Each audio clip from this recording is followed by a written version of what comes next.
Hola a todos, bienvenidos al canal Amigos de Magnaciencia. Esta es la entrevista número 40 y hoy repetimos, o mejor dicho, continuamos con el invitado de la anterior entrevista, que fue Andrei Calderón Enríquez desde Costa Rica. Andrei, ¿cómo estás?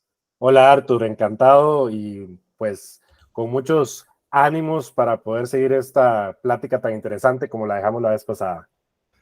Pues sí, la entrevista ahora mismo tiene 1800 vistas, no está nada mal. Y bueno, que sepas si has llegado aquí por primera vez, que este es el canal Amigos de Magnaciencia. Yo soy Artur Sala, soy licenciado en física y soy el autor de la colección de libros Magnaciencia, un viaje por el conocimiento proscrito. Y en este canal pues entrevistamos personas afines a, bueno, a lo que se dice en este canal, que básicamente está centrado en ciencia, pero también a veces tocamos historia y hoy, con esta entrevista que repetimos, estamos tocando geopolítica y geoestrategia mundial. No todo tiene que ser ciencia, a veces tocamos también bueno, aspectos que siguen la filosofía de este canal, que es dar voz a gente que tiene mucho que decir y quizá habla poco, o también estrenábamos el último día otra voz y otra frase que se me inventó, que es información de calidad en los tiempos de la cantidad. Así que nada, si es la primera vez que has caído aquí, pues que sepas que esta es la segunda parte de una entrevista. Te dejaré el enlace de la entrevista anterior en la descripción, aparece justo en la parte superior arriba, lo puedes ver. Y sin nada, sin más, quería decir, continuamos con esta entrevista, que solamente es una entrevista larga con diferentes pausas. Ya veremos cuántas, porque el invitado tiene mucho que decir. Ya, como comenté al empezar la anterior entrevista, es la primera vez que entrevisto a alguien y tengo la sensación de que con dos no vamos a llegar, porque muchas veces hay invitados que han pasado por este canal y ha sido necesario dos entrevistas para poder profundizar en todo lo que dijo. Pero en el caso que nos atañe hoy con Andrei, que bueno, ya se presentó en la anterior entrevista, es especialista en comercio internacional. En fin, si quieres saber un poco quién es Andrei, pues mírate el vídeo anterior, porque al principio él se presentaba debidamente. Y con eso, sin más, Andrei, te cedo la palabra y adelante puedes continuar con la presentación que nos dejaste el último día para seguir platicando, como se dice en Costa Rica. Claro que sí, muchas gracias Artur. Bien, voy a permitirme el poder compartir la pantalla y solamente me confirmas si se está visualizando. Sí, Perfecto. lo estamos viendo y es justo en el lugar donde nos quedamos en la primera entrevista. Excelente. Y estamos visualizándonos nosotros también en la pantalla. Sí. Excelente. Nosotros también aparecemos al lado, pequeñitos, como la Perfecto. anterior entrevista. Bien, pues básicamente para hacer una breve recapitulación, para encauzar la plática del día de hoy, habíamos estado platicando que nos encontramos en una etapa civilizatoria que nosotros hemos denominado desglobalización. Nos encontramos en un intermedio donde grandes potencias están tratando de competir por un espacio que los occidentales consideramos que es un espacio hegemónico y que los orientales más bien lo que hablan es de una influencia regional. Ahora más adelante también vamos a profundizar sobre esas temáticas. Y quedamos precisamente con este señor, con Giovanni Arrighi, un sociólogo y geopolitólogo italiano ya fallecido, donde él había creado un libro que se llama Caos y Orden en el Sistema Mundo, donde había hecho todo un análisis profundo de diferentes imperios a lo largo, digamos, de la historia moderna de nuestra civilización, haciendo un análisis primario en lo que fue, digamos, el gran desarrollo veneciano por ahí entre los 1100 y los 1400, con una especial profundidad y, digamos, hegemonía centrada por ahí entre el año 1300 y cómo fue evolucionando precisamente este reinado de Venecia con sus influencias regionales hasta tener un proceso de decaimiento. Y luego, de una forma natural, comenzamos a ver cómo nuevas potencias tratan de ocupar ese espacio que está dejando Venecia. Cuando nosotros entremos a platicar más certeramente sobre lo que es la criptogeopolítica y lo que es la política abisal, que así es la forma como yo la he denominado, podremos entender que realmente este proceso de crecimiento y decrecimiento de lo que fue primero el reinado veneciano para luego convertirse en el reinado holandés, de forma posterior el Imperio Británico y finalmente caer con Estados Unidos como hegemones mundiales, no han sido procesos aislados, sino que están íntimamente articulados y hay una planificación detrás de este proceso. ¿Qué quiere decir? Que no es, digamos, tirado a la suerte que de la nada Holanda hubiera ocupado el lugar que en su momento Venecia tuvo y que de forma posterior el Imperio Británico hubiera ocupado el espacio que Holanda también había desarrollado, etcétera, etcétera, etcétera. Lo común que determina Rigi es que sí podemos contemplar que cuando un imperio o cuando un hegemón, o sea, una fuerza planetaria, crece demasiado en un mundo finito, llega a un proceso de recalentamiento. Y por lo general, ese recalentamiento inicia en la parte económica financiera. ¿Qué quiere decir? Que yo ya he crecido tanto, me he expandido tanto, que ya no tengo recursos frescos de los cuales nutrirme.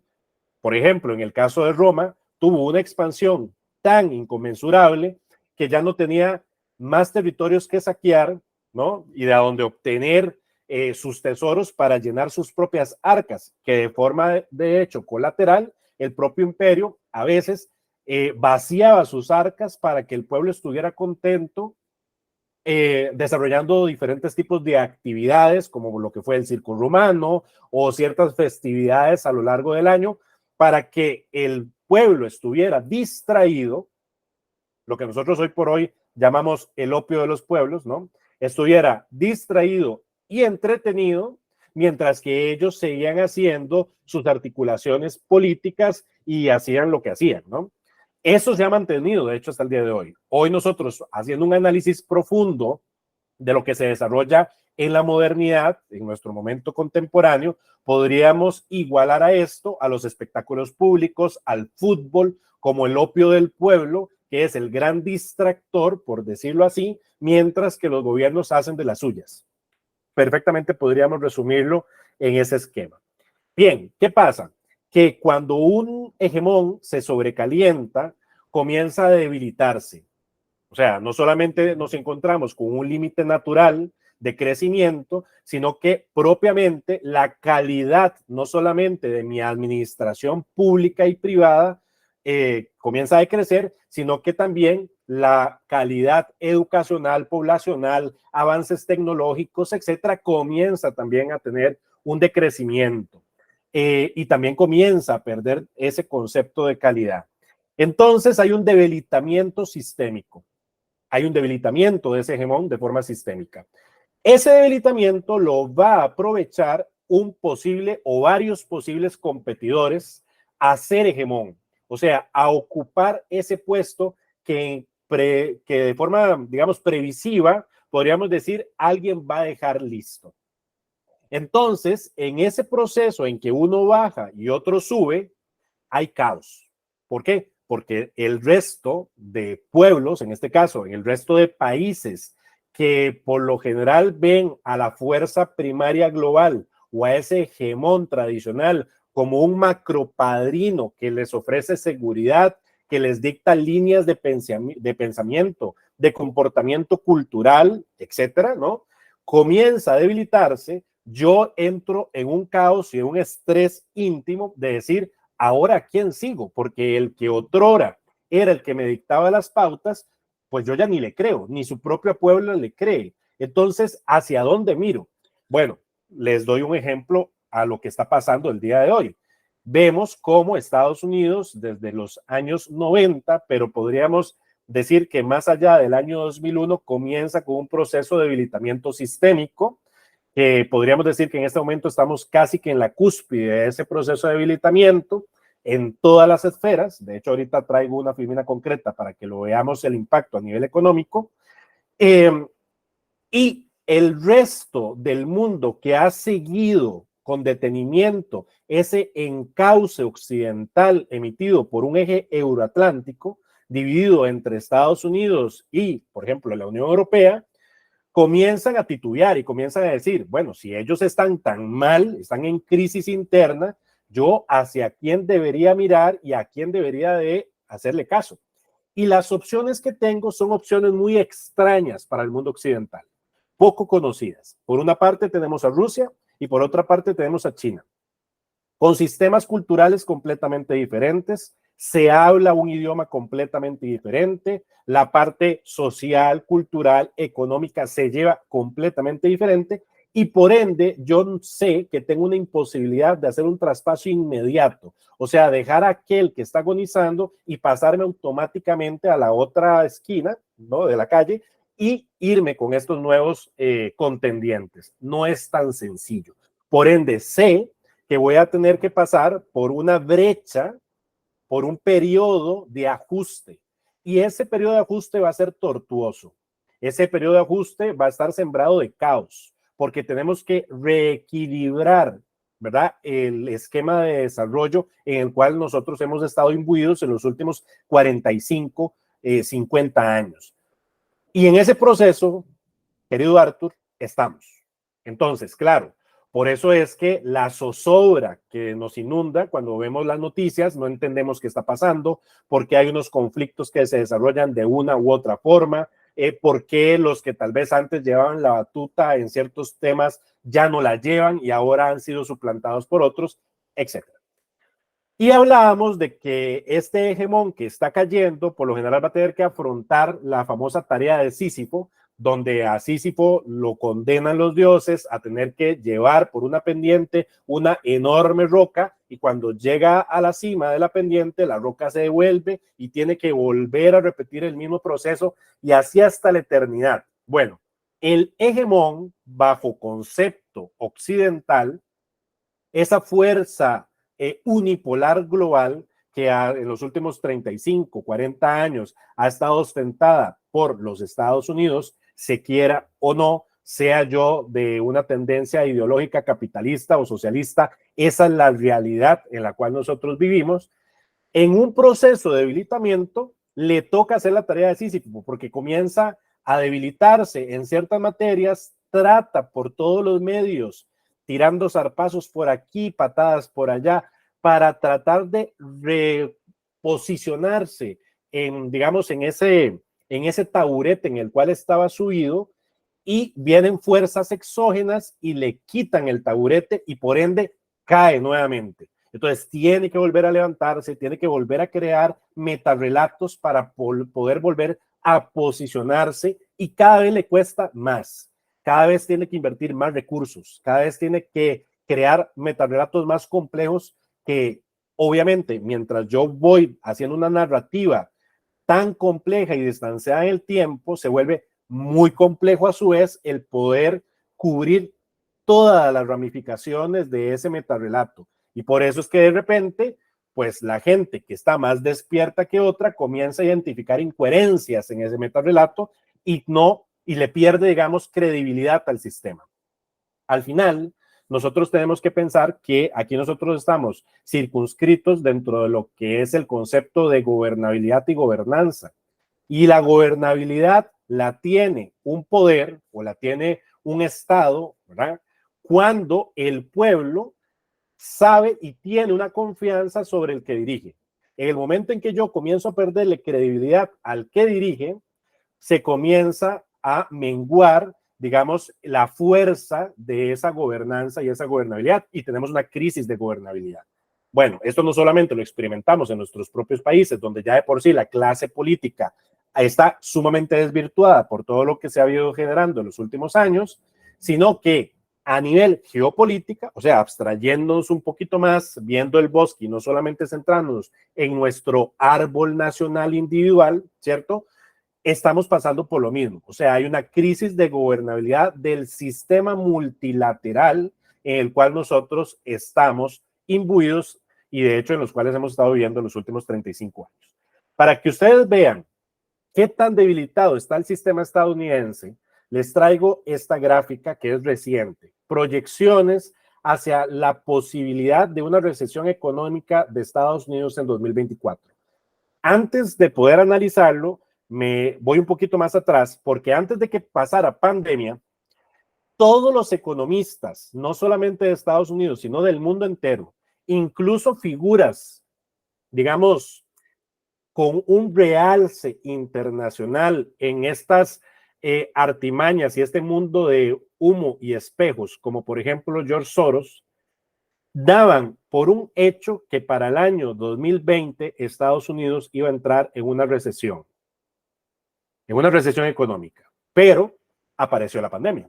Entonces, en el momento en que entramos a pandemia, ya no se habla de esta temática porque obviamente la atención está en el plano salud y todo lo que se vino, digamos, derivado de ello. A hoy, pasado, digamos, la etapa de pandémica, tenemos que entender que Estados Unidos sigue colapsado. Es que no ha dejado de estar colapsado económicamente, sino que desde el año 2008, con el primer crash financiero que sufrió el mundo y que nace en Estados Unidos, ¿no? Con toda la quiebra de Lehman Brothers, etcétera, etcétera, no se ha podido recuperar la economía estadounidense. No se ha podido recuperar. ¿Por qué? Porque la diferencia entre la economía real que nos sustenta y la economía especulativa, o sea, la no real, la economía virtual, que es la que se habla hoy en día, es inconmensurablemente amplia. Para que ustedes se den una idea, el dinero real que podríamos nosotros sustentar, o sea, el dinero que nosotros podemos meter dentro de la banca, guardarla dentro de una cuenta y que luego yo puedo retirar como monedas o billetes. E incluso podríamos ampliar un poquito más el concepto y meter ahí todo lo que tiene que ver con cuentas de ahorro, etcétera, que podríamos hablar que es dinero líquido, solamente suma a 2022 alrededor de 24 trillones de dólares. Escuchen las cifras, 24 trillones de dólares. Trillions en anglosajón, por decirlo así. Billones para nosotros. Para que ustedes se den una idea, lo que es el mercado de derivados, que son productos complejos financieros elaborados por el sistema económico, que es dinero que no existe, sino que es dinero puesto en papel o en una computadora, ¿cierto? Dinero que no existe, o sea, que yo nunca podría sacar de la computadora y convertirlo en monedas ni billetes, por decirlo así, asciende a los 600 trillones de dólares en 2022. Entonces, ubiquémonos en el Por lo tanto, desfase. estamos hablando de un 2% más o menos, ¿no? Exactamente. O sea, Arthur, es inconmensurable. Estamos hablando de que cómo yo voy a sustentar una economía que no es real. Vamos a ver, puede hacer de que yo salga en el índice de Forbes diciendo que tengo una fortuna de tantos miles de millones de dólares. Ok, pero ¿esa fortuna es real o soy yo, el pueblo de a pie, que le confiere un valor? Y como yo le estoy confiriendo un valor, soy yo el que realmente le estoy valorizando ese dinero que usted dice tener. Sí, pero Andrés, yo me gustaría que me puntualizaras una cosa, porque Sí, vamos a ver, en esos 24.000 billones o trillones, sí. ¿tú has incluido el Producto Interior Bruto? Me refiero, No, los aeropuertos americanos, las carreteras americanas, no, ¿está incluido ahí o no? no, no. No. En esos 24 trillones estamos hablando de solamente dinero, Dinero no que la activo. gente tiene puesto es que es para tratar de entender. Sí, claro, ¿Vale? por supuesto. Sí, sí. Sí.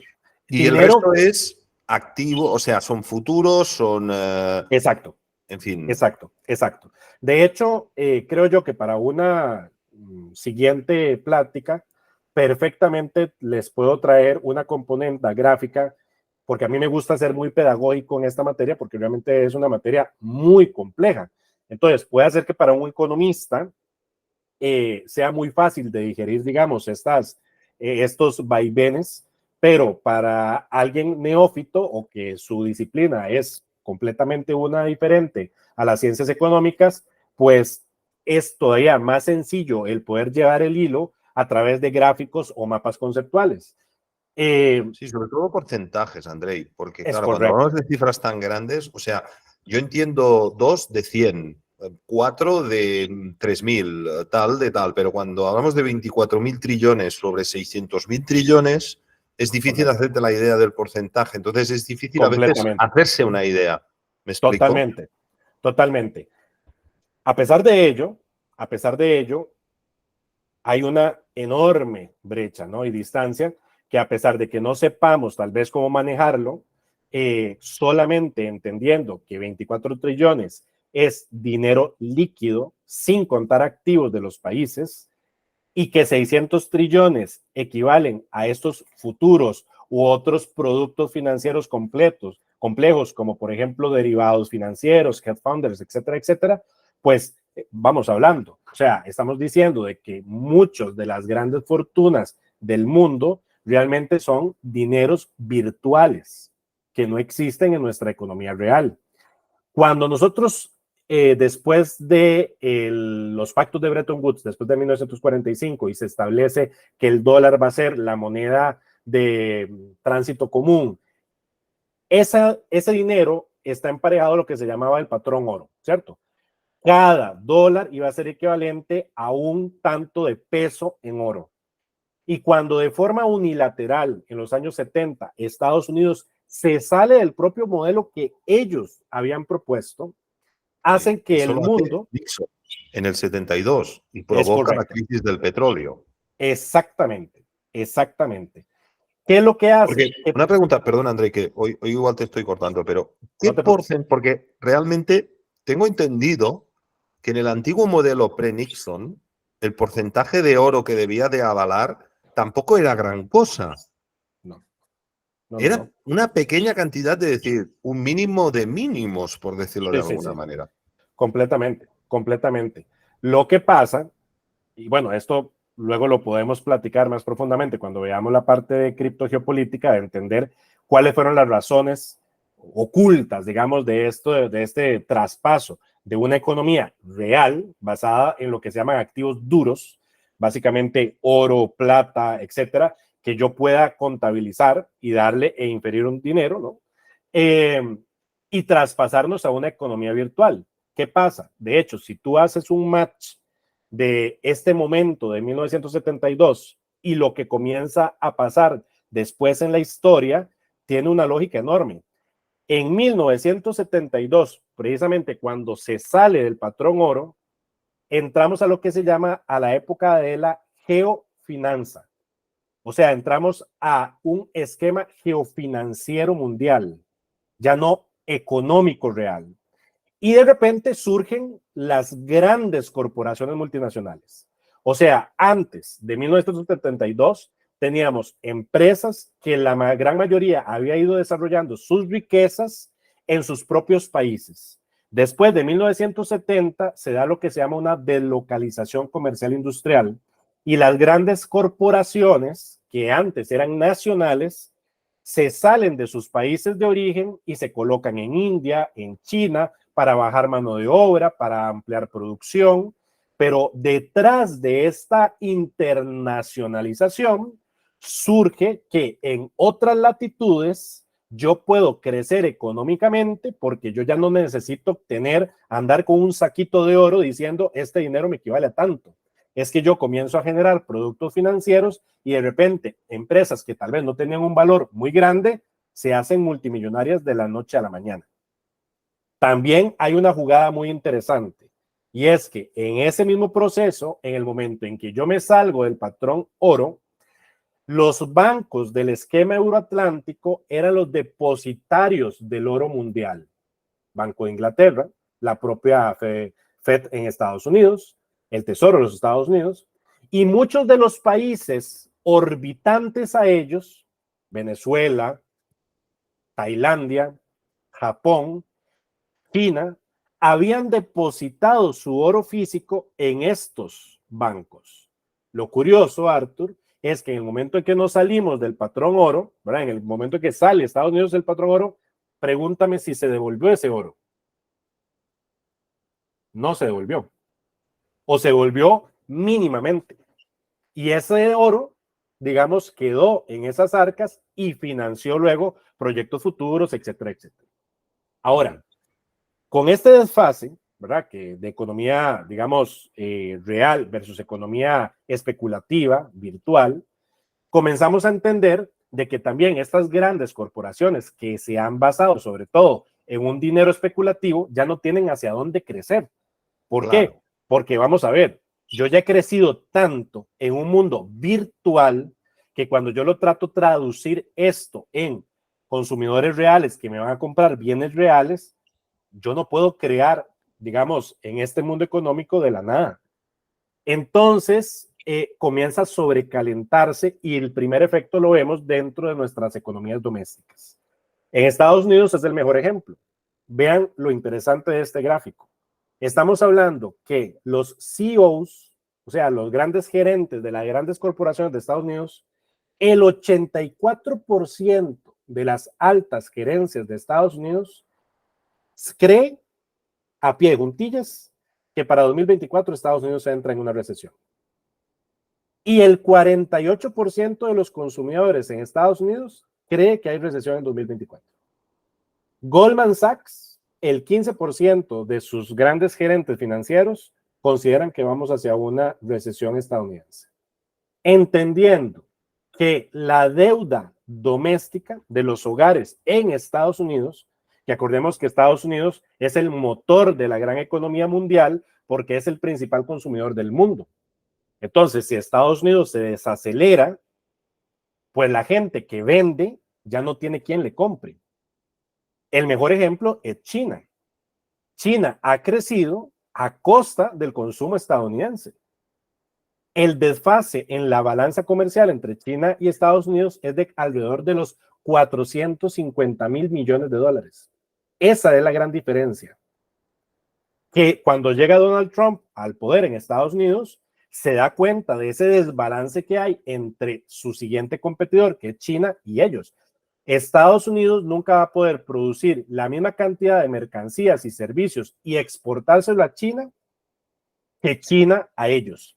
O sea, siempre China le va a vender más a ellos. Y por si fuera poco, tiene a sus consumidores que compran, pase lo que pase. Estemos en pandemia, estemos en recesión, ellos se endeudan sin importar mayor, digamos, porque no hay cultura financiera doméstica. No estoy hablando a nivel empresarial, estoy hablando a nivel de pueblo, ¿no? No hay una cultura adecuada ni una educación financiera y por ende, o sea, estamos hablando que la deuda de consumo interno llega a los 17 trillones de dólares. Así de endeudado está el consumidor estadounidense. Entonces, ¿qué quiere decir?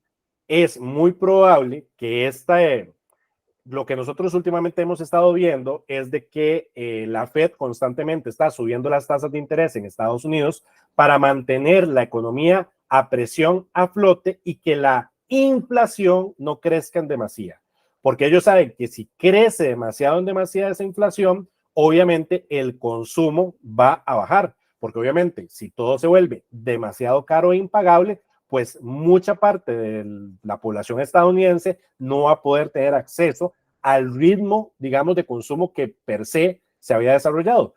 Consumo inoculado por Estados Unidos de forma planificada y estratégica por medios de comunicación, por la industria de Hollywood, etcétera, después de la Segunda Guerra Mundial.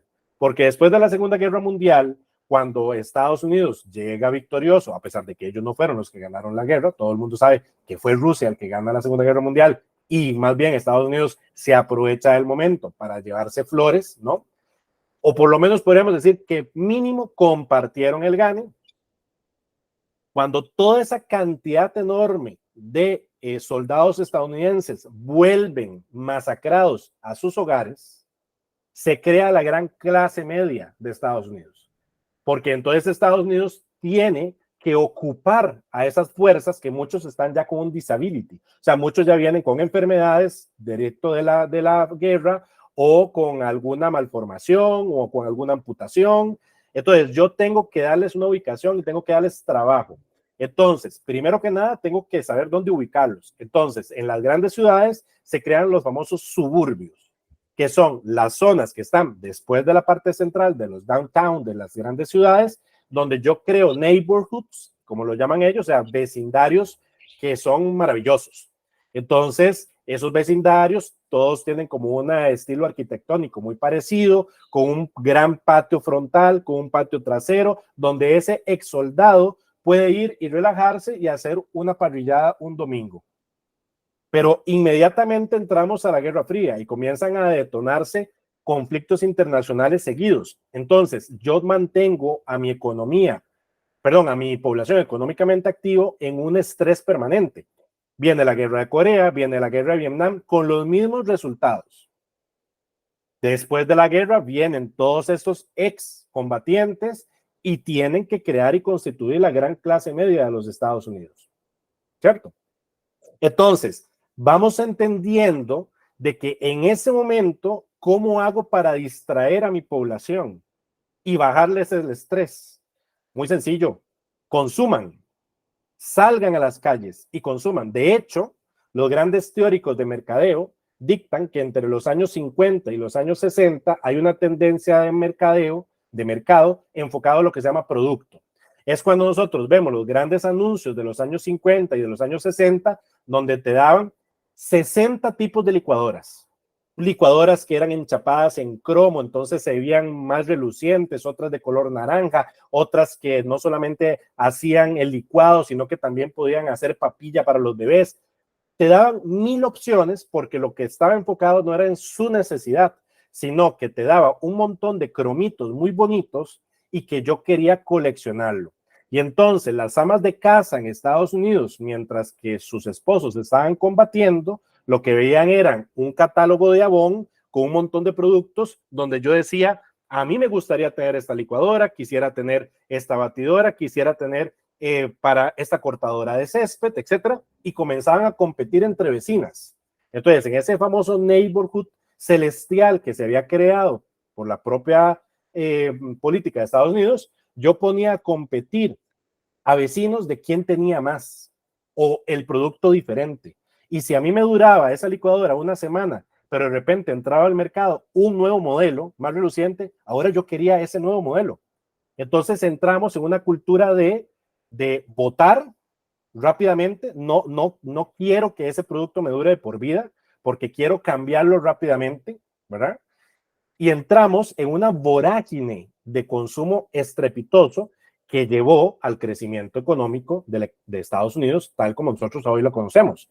Lo que pasa es que en un contexto financiero muy diferente en el cual nosotros nos encontramos y por ende no es sostenible en el tiempo. Y el resto de países del mundo comienza a ver a esta gran economía estadounidense como la que hay que seguir.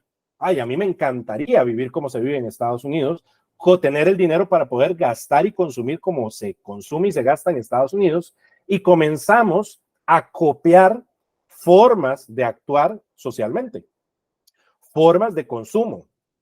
Comenzamos a importar marcas extranjeras porque yo quiero parecerme lo más que se pueda a esa nueva cultura. ¿Qué pasa? Que entonces estos países que han bebido durante tanto tiempo de la cultura euroatlántica, viéndolo como la panacea, ¿no? En el momento en que estos propios grandes padrinos del modo de vivir occidental comienzan a debilitarse, pues se quedan obviamente estupefactos de decir, ¿y ahora nosotros? O sea, si ellos están así, ahora nosotros, ¿qué vamos a hacer? Si ellos nos dejan de comprar a nosotros, ¿qué hacemos? Entonces, entramos en una gran, digamos, dicotomía de qué hacer, seguir con el modelo tradicional euroatlántico o comenzar a ver nuevos modelos, comenzar a hacer una exploración de nuevos modelos, de nuevos enfoques y nuevos sistemas económicos, sociales, políticos, etcétera, etcétera. Bueno, por si fuera poco, si ya nosotros entramos en ese proceso de debilitamiento sistémico, llega la pandemia.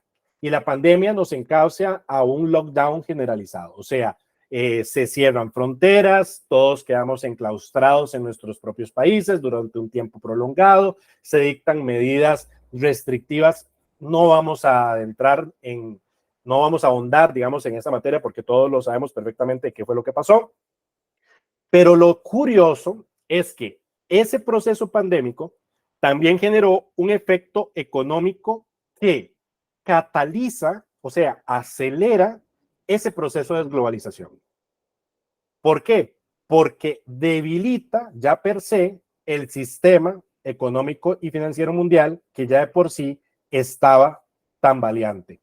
O sea, estamos diciendo que tal vez si el cambio sistémico, civilizatorio, de un mundo euroatlántico a un mundo de Asia-Pacífico ampliado se hubiera dado en 2050, por decirte algo, la pandemia lo aceleró en 20 años.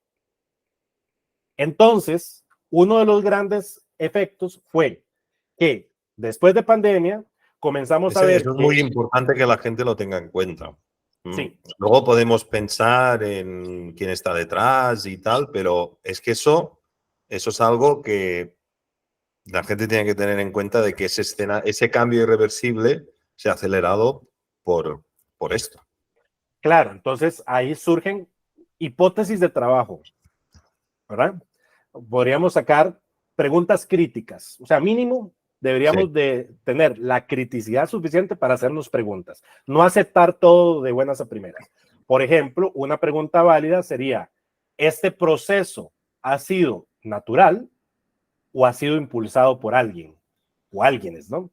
O sea, ¿ha sido artificial o natural? Cuando me digo si es natural o artificial, estoy hablando de este cambio que estamos hablando, ¿verdad?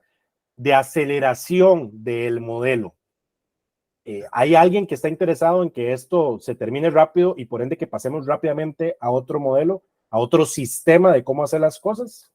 O fue simple y sencillamente una secuencia de sucesos circunstanciales que se podrían hilvanar. Bueno, creo que esas preguntas, o más bien las respuestas a esas preguntas, más adelante, ¿verdad? Como nosotros vayamos evolucionando en nuestros conversatorios, podemos ir abundando.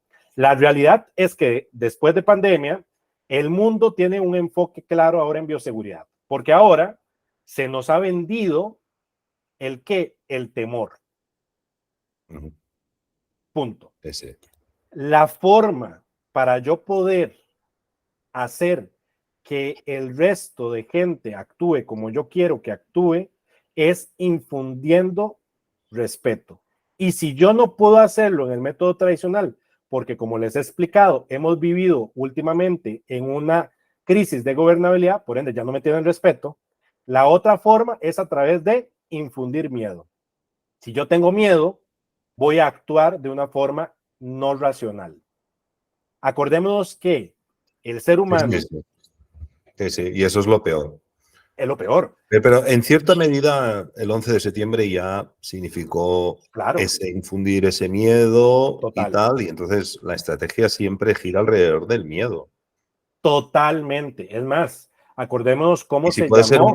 un miedo irracional a algo que se supone que está en el aire y se supone que no sé qué, o se supone que viene por no sé dónde, o no digo cosas porque ya sabes que estamos en YouTube, Sí. pues más todavía, porque yo aprovecho para decir que a nivel científico no todo, o sea, parece que la verdad, o sea, ¿cómo le voy a explicar esto para que nadie se ofenda? Bueno, me da igual, si se ofende me da igual. Que se han dicho desde las perspectivas alternativas dislates absolutos también, ¿no? Totalmente, totalmente. Vuelvo a lo mismo. Aquí nosotros no estamos interesados en que nos crean. No. Nosotros damos datos para Sí. que las personas tengan elementos suficientes para generar su propia criticidad. Lo peor que puede pasar hoy en día es no ser crítico. O sea, como vivimos en un mundo, ya lo habíamos hablado en la plática anterior, donde más bien la información abunda, yo tengo que ser lo suficientemente crítico basado en mis preceptos culturales, ideológicos, etcétera, etcétera, poder discernir y nuevamente separar, ¿verdad? La paja del grano y poder decir, esto me sirve y esto no me sirve. Y yo lo respeto. O sea, respéteme usted con respecto a mis creencias y yo lo respeto a usted.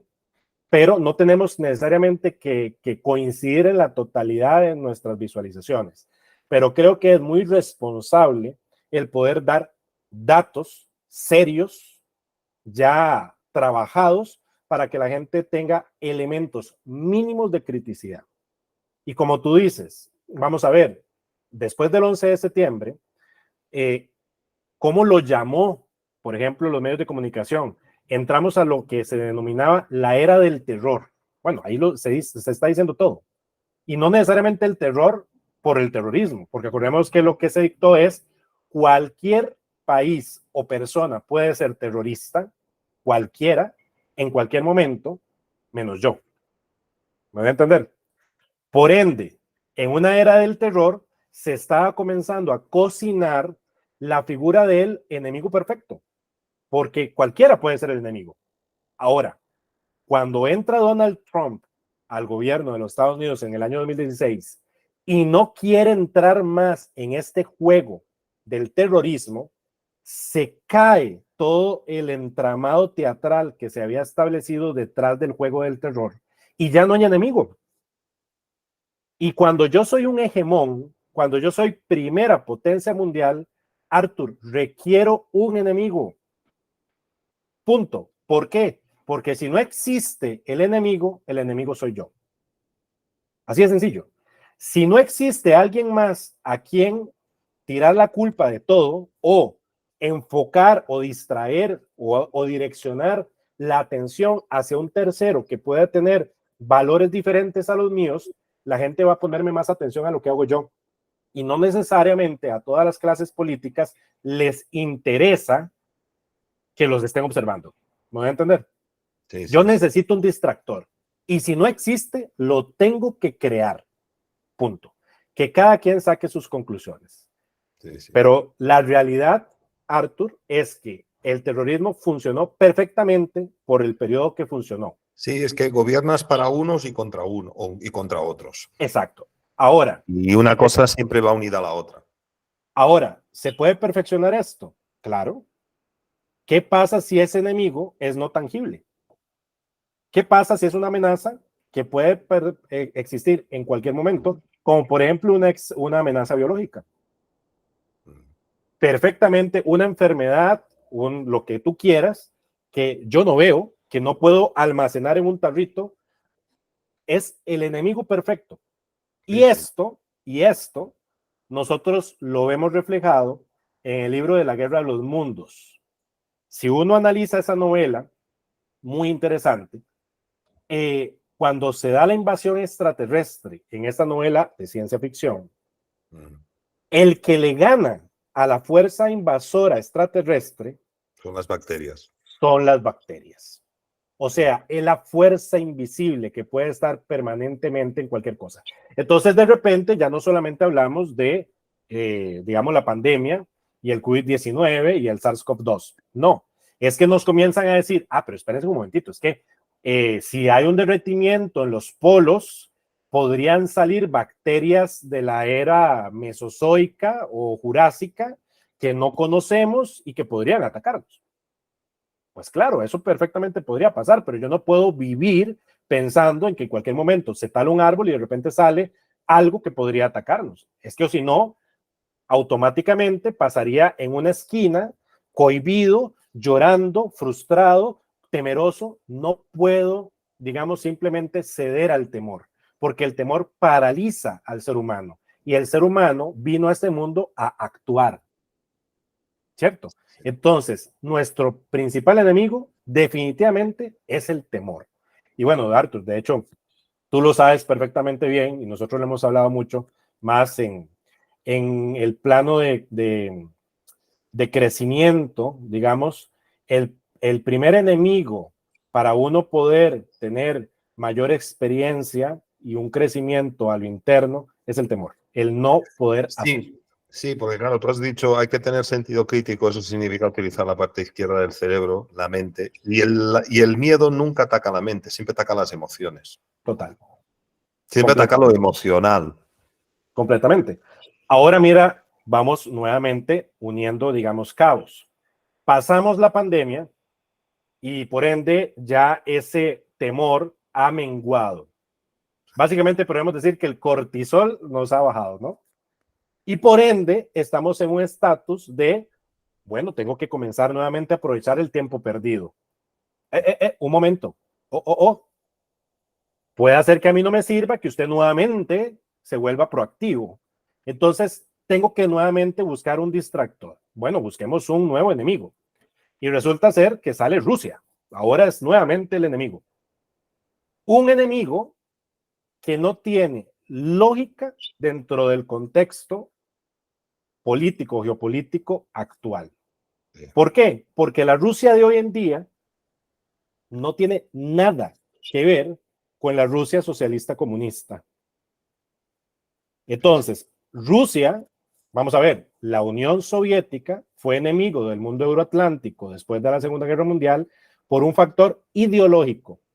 George Kennan, el gran, digamos, pensador estadounidense, que fue embajador, de hecho, de Estados Unidos en Moscú, crea la teoría de la contención, que al día de hoy sigue utilizando Estados Unidos, está vigente, la crea en los años 50, y él dice, hay que contener a Moscú. ¿Por qué? Porque la ideología, cuando hablaba de la ideología, era el socialismo y el comunismo, no puede llegar a nuestras fronteras. ¿Por qué se aceleró la Guerra Fría y se dio la crisis de los misiles? Porque en Cuba, porque de repente cuando Estados Unidos estaba distraído es que ya estaban en Cuba, estaban a nada, a escasos kilómetros de Florida. Entonces, ellos estaban pensando en que no se avanzara del este al oeste, ¿verdad? O sea, y que penetraran nuevamente Europa. No querían una Europa socialista, pero de repente se distrajeron y estaban en Cuba, ya en sus fronteras. Por eso es que se exacerbó la época de los 60, ¿verdad? Ok, eso era contención ideológica, pero hoy en día Rusia es liberal capitalista, es de los nuestros, por decirlo así. O sea, si pensáramos en un enfoque euroatlántico, es de los nuestros. Entonces, ¿por qué es enemigo? Es más, la misma China, a pesar de socialista, ellos mismos crearon una denominación. Xi Jinping, el actual premier de China, crea y está instituido ahora en los estatutos del Partido Comunista Chino lo que ellos denominan socialismo con características chinas. Así se denomina, socialismo con características chinas. Y cuando vos haces un análisis de lo que es el socialismo con características chinas, es decir, y de hecho lo vamos a profundizar más adelante, yo China adopto el mundo neoliberal capitalista, lo adapto, sigo bajo un modelo político comunista de un único partido, de control, etcétera, pero me encanta la globalización, porque más bien a través de la globalización crezco. Entonces, yo ya no puedo decir que lo veo como un enemigo militar por tema ideológico. Ah, pero me está afectando económicamente. Por ende, tengo que crear un metarrelato, se tiene que crear un mito, hay que crear una mitología que sea consumible por el pueblo, ¿no? Para poder, dentro de ese metarrelato, crear una nueva figura del malo de la película. Porque nuevamente, si no hay un malo, el malo soy yo. Así de sencillo. Ahora, volviendo al tema de lo de la pandemia, después de la pandemia, ¿en qué mundo quedamos? Bueno, un enfoque en bioseguridad, porque en cualquier momento podríamos tener cualquier otra amenaza exógena relacionada con el tema biológico o incluso no biológico, y por ende el pensamiento inmediato del mundo post pandemia es crear corredores bioseguros. En otras palabras, si yo voy a transitar turistas, profesionales o mercancías, tiene que ser a través de nuevas rutas logísticas que sean seguras o lo más seguros posible. tengo que crear anillos de seguridad en las ciudades. O sea, en las propias ciudades tienen que existir zonas más seguras que otras. Y en esas zonas seguras van a estar las principales empresas o corporaciones que por sí desarrollan los suplementos necesarios para que la sociedad siga desarrollándose, por decirlo así. Entonces, vamos a poder comenzar a ver que en muchos de estos países se comienza a incentivar el desarrollo de lo que se conoce como zonas francas o zonas de desarrollo especial económico o zonas especiales económicas, como por ejemplo en China, en Israel, en Emiratos Árabes. De hecho, por ejemplo, aquí nosotros en nuestro país, en Costa Rica, el principal motor de desarrollo nacional es el modelo de zona franca. ¿Okay?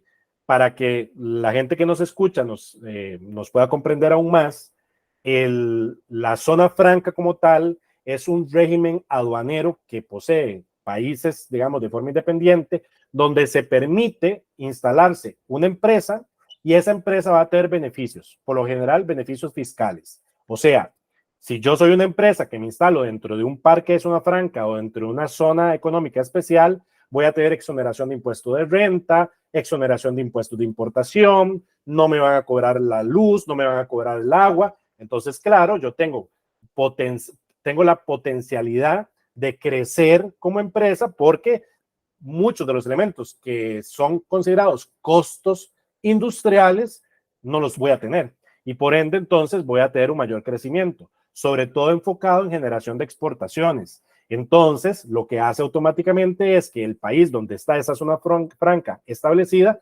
crece automáticamente, aunque sean en números virtuales, pero está creciendo porque entró una empresa que yo le estoy concediendo estos beneficios y esta empresa está utilizando los beneficios para tener mayor producción y por ende tener mayores exportaciones, importaciones o inversiones. Ok, luego se hace una relocalización enfocada en lo que se denomina nearshoring. ¿Qué es el nearshoring? Bueno, muy sencillo. Después de pandemia, vimos que tal vez el depender de latitudes muy, digamos, alejadas, no es tan conveniente. ¿Por qué? Porque cuando se paralizó el mundo, ¿verdad? Cuando todos estuvimos enclaustrados, China paralizó sus fábricas y paralizó sus puertos y la mayor cantidad de mercancías están surgiendo de los puertos asiáticos. Entonces, como yo dependía de esos mercados tan lejanos, yo comencé a ver que tenía problemática para poder también seguir mi ritmo, digamos, de negocio normal. Entonces el nearshoring dice, yo ya no voy a poner todos los huevos en una sola canasta, yo ya no me voy a enfocar solamente en esas latitudes lejanas que me sirvieron en su momento, sino que voy a tratar de que esas industrias clave estén más cercanas a mí.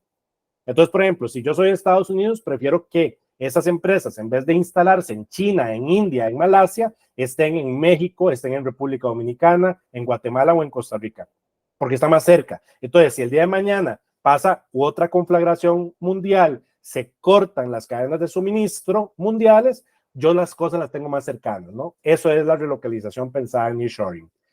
Se busca una hiperconectividad porque de hecho la pandemia también nos cataliza a lo que se denomina un salto a la cuarta revolución industrial. O sea, estamos pasando a una nueva era de tecnoparadigmas. Estamos dejando el quinto tecnoparadigma. Parece mentira que este tema salga después de tanto rato hablando, ¿no? Porque es muy importante. Es trascendental. Ese salto. Las barbaridades que dice Schwab y todo esto tienen que tener cabida en algún momento. Completamente, tenemos que platicarlo. Por el momento es una breve introducción, pero como tú dices, tenemos muchísimo de qué platicar. La realidad es que esa cuarta revolución industrial, lo que estamos pasando es del quinto tecnoparadigma al sexto. El sexto está enfocado en lo que se llama info, nano, tecno y cogno, que son las nuevas tecnologías, ¿ok? Y hay una interrelación entre esas nuevas tecnologías, entre info, tecno, nano y cogno, ¿ok? Que son la antesala del séptimo tecnoparadigma, que es el transhumanismo. O sea, de una época en que estamos enfocados en tecnología nuclear e informática, que fue el quinto tecnoparadigma, que fue el lanzamiento del Internet, etcétera, etcétera, ¿no? Redes sociales. Ahora pasamos a una época de inteligencia artificial, de nanotecnología, de manipulación genética, etcétera, que va a ser el basamento, la plataforma tecnológica para poder sustentarme y desarrollar el transhumanismo, que no es ni más ni menos, en palabras muy sencillas, que el ser humano, su cuerpo, se convierte en la interfaz tecnológica. O sea, yo ya no voy a necesitar muletas, yo ya no voy a necesitar una computadora o un celular, o sea, un intermediario artificial para poder entrar dentro del mundo virtual, sino que mi propio cuerpo, yo soy la interfaz. Y este momento de pandemia nos acelera hacia esa meta, ¿ok? Entonces, claro, es muy delicado, muy interesante de analizar, traer datos, digamos, fehacientes, no entrar en mitologías y en teorías de conspiración, que, vamos a ver, Arthur, no se requieren teorías de conspiración, porque es que la realidad es tan compleja, ¿verdad? Que yo no requiero de leyendas urbanas para, digamos, para hacer una novela. Es que la realidad ya es una novela, ¿ok? Entonces, eso es muy interesante. Se da, obviamente, un enfoque hacia la Estoy seguridad. totalmente de acuerdo con esto. Estoy ¿Perdón? totalmente de acuerdo con esto. Sí. Totalmente. Y además añadiría que en España Pedro Sánchez, eso mismo que tú has dicho ahora, lo dijo en el Congreso de los Diputados y se quedó tan tranquilo. O sea, Bueno, es que más adelante, cuando entremos a ver la parte que no lo incluso... esconden. Lo que quiero decir es que no lo esconden. No, para O sea, nada. el que crea que es pues esto, una conspiración, pues simplemente que lea el BOE o escucha lo que dice Pedro Sánchez y te dirá que estamos haciendo exactamente esto que tú estás describiendo. Es que mira qué interesante, y esto es parte de lo que con estas conversaciones queremos dejar claro. Hay que quitar muchos mitos, ¿verdad? Porque el propio concepto de teoría de conspiración les sirve a ellos. Mientras que la mayoría de gente crea que estas son leyendas urbanas y que son teorías de conspiración y que hay conspiracionistas y que esto les sirve a ellos. Y mientras tanto, ellos a la luz pública, en pleno día, te van a decir las verdades que la misma gente va a utilizar para desvirtuarlas. ¿Me voy a entender? Más Es bien, que, el seguir con la narrativa de teoría de conspiración les funciona a ellos. Nosotros somos los que los estamos ocultando, no ellos. Es más, estos grupos de poder, que más adelante en alguna conversación vamos a profundizar, hablar solamente de ellos, son exhibicionistas, Arthur. sí, sí, sí. Sí, sí. No, claro, es que yo sé dónde tú nos quieres ir a parar, porque hasta ahora, bueno, pues todo lo que estamos diciendo es necesario para ir a parar al punto que queremos ir a parar. Pero claro, es esto, o sea, no, es que todo hoy en día se está haciendo a la luz y a los ojos de la gente. Totalmente, porque la gente, más bien, si yo te lo exhibo y te lo pongo ante la cara, es más probable que yo no lo vea. Claro. Es así de claro. Sí, sí, sí. Ellos saben perfectamente que las cosas evidentes, y esto funciona incluso en el día a día personal, uno tiene sus propios errores frente a la cara y es lo que primero uno obvia. Esto Claro. puede pasar en el plano de tu pareja, de tu familia, de tu trabajo. Uno tiene sus retos frente a sus narices y es lo primero que uno obvia, porque el cerebro está hecho para eso, ¿me voy a entender? A diferencia de tal vez, digamos, la dinámica fisiológica animal que se mueve por instinto, donde lo que tengo en mi plano de percepción es como yo actúo. Nosotros tenemos que tener claro que hemos vivido durante muchísimo tiempo consumiendo elementos exógenos que nos han bloqueado nuestra capacidad instintiva. O sea, tenemos un velo en nuestros sentidos que hace que nosotros simple y sencillamente no tengamos la capacidad autónoma para poder ver la realidad que está en nuestra cara, ¿verdad? O sea, Sí, sí, sí. nos han diseñado para eso. Entonces, ellos se pasean frente a nosotros y nos exhiben sus planes y se sabe que hay la mitad de la población está despierta o en proceso de despertarse y el resto está dormida. Es así de sencillo. No, ¿verdad? y a mí no me gusta la palabra dormidos. A mí lo que me gusta es la palabra irresponsables, porque Okay. todo esto es un ejercicio de responsabilidad. Es decir, Total. responsabilidad es tomar conciencia, es ser responsable, porque si no, lo que hacen después los dormidos es buscar el culpable. Total. Y el culpable será el que no se ha puesto la medida que han dicho, sanitaria, ya sabemos cuál, o el que no. O sea, simplemente porque no han querido ver lo que ellos te están diciendo en tu puñetera cara que están haciendo, que es todo lo Claro, que tú has descrito. claro, claro, claro. Total. De hecho, Es un ejercicio de irresponsabilidad, porque la diferencia entre un niño y un adulto es que un niño no se puede hacer responsable de sus actos y de sus acciones, pero el adulto sí. Y si no lo hace, es un niño, es un analfabeto. Es un analfabeto con 40, 50 años o lo que sea. vayámonos. Lo que yo he visto durante esta crisis, que un día aparecía un experto, mañana aparecía otro, contradecía completamente el experto y daba exactamente igual. Total. Arthur, es que Sí, sí. vayámonos a los principios esotéricos y filosóficos básicos. Nosotros vivimos dentro de la caverna Sí. y el peor pecado de del metarrelato de la caverna es que el que está dentro de la caverna siempre tiene las posibilidades de salir de la caverna y no quiere salir. Eso es lo más trágico del ser humano.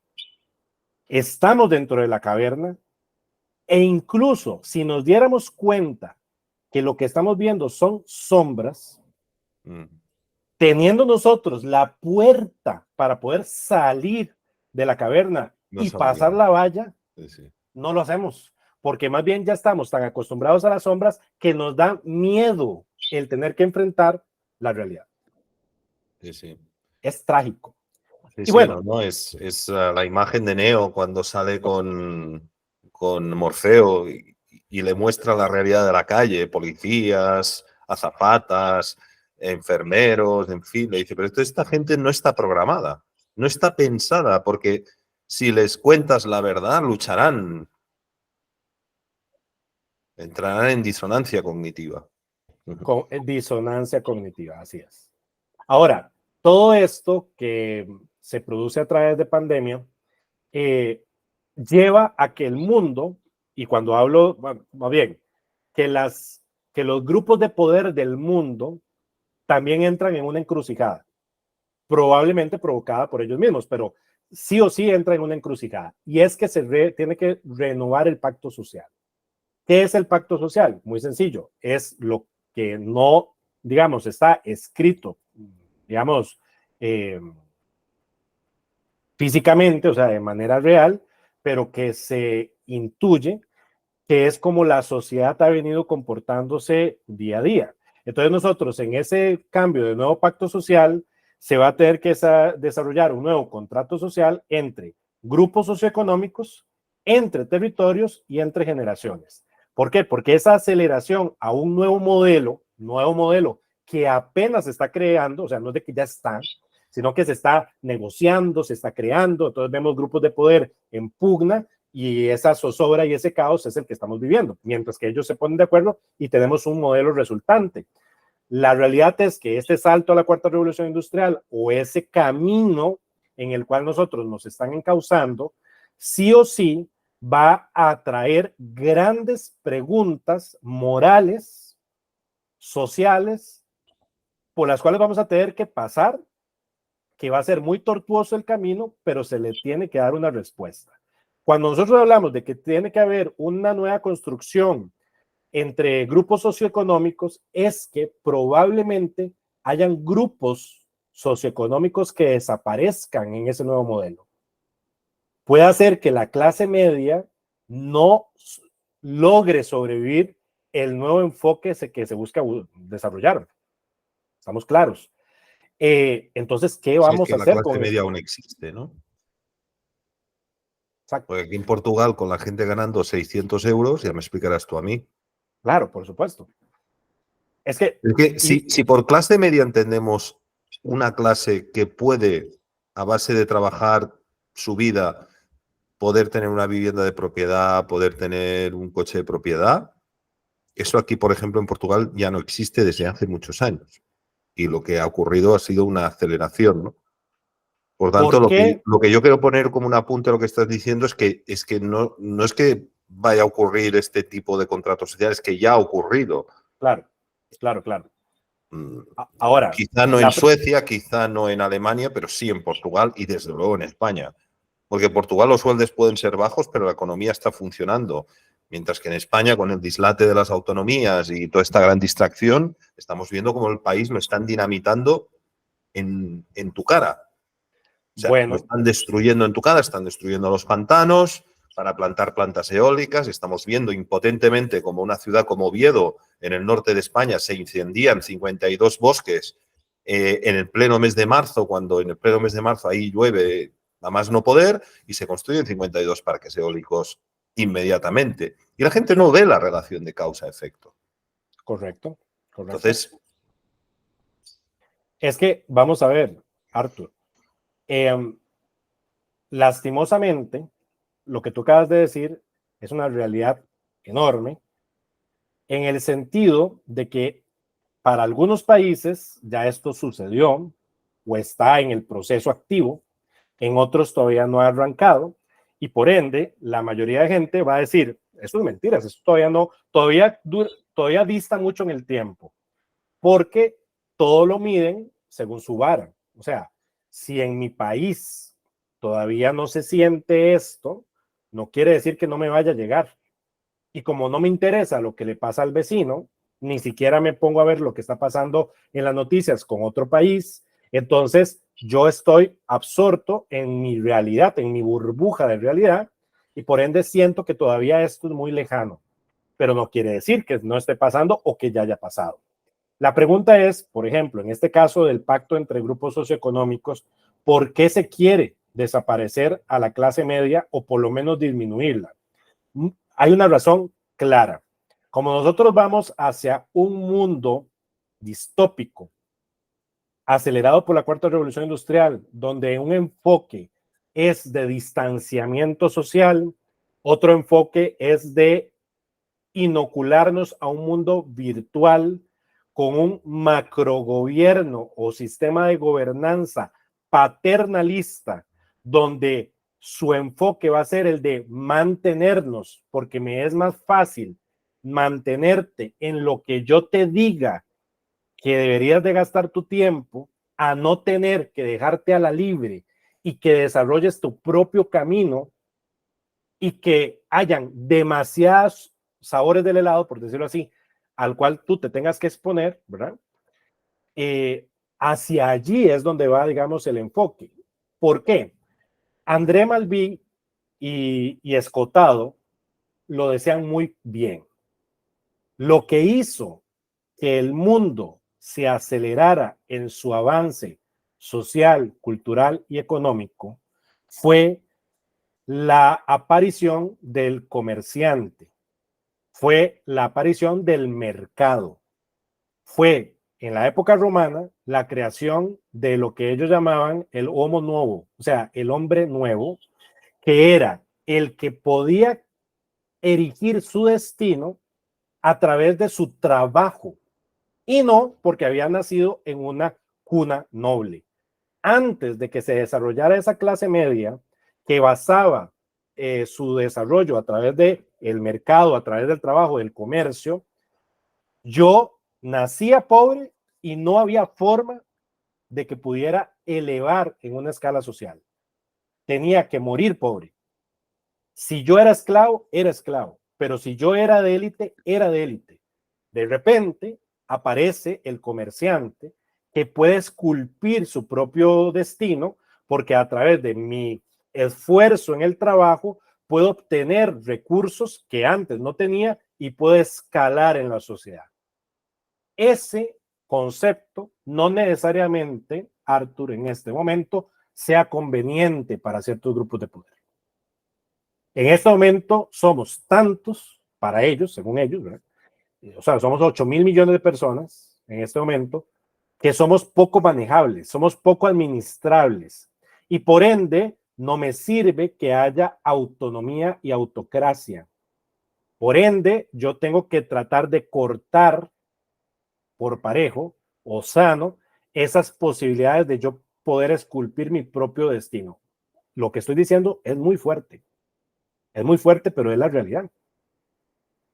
Es más, y esto lo vamos a hablar más adelante, pero uno de los proyectos de este nuevo orden mundial de la élite fría, desarrollado y encaminado por el Foro Económico Mundial en su nueva gran narrativa y gran reseteo, es redirigirnos a lo que va a ser el salario base global o el salario mínimo global.